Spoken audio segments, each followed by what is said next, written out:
गुरुर्ब्रह्मा गुरुर्विष्णु गुरुर्देवो महेश्वरः गुरुर्साक्षात् परब्रह्म तस्मै श्री गुरुवे नमः।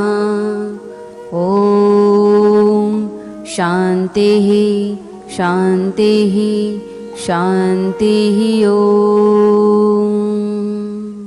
चंद्रमा ने अमावस्या भी देखी है और पूर्णिमा भी देखी है। तो गुरु कवि शिष्य थे, उन्होंने वो अंधकार के पल जाने हैं। उन्हें पता है क्या क्या भूलें हो जाती हैं, क्या क्या दिक्कतें होती हैं, और अपने पूर्णत्व तक ही पहुँचे हैं। इसलिए गुरु को चंद्रमा कहा गया है।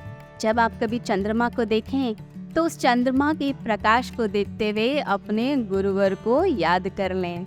यह मेरे गुरुवर हैं जो शीतलता मुझे दे रहे हैं, बस इन्हीं की ओर ही मुझे मुख करना है। तो पहले के समय में जो है गुरु शिष्य परंपरा, जैसे हम जानते हैं कि हमारी पुरातन काल से चली आ रही है।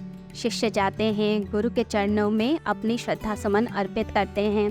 तो उपनिषद काल में होता क्या था कि अरण्य में गहरे जंगलों में बैठकर साधना होती थी।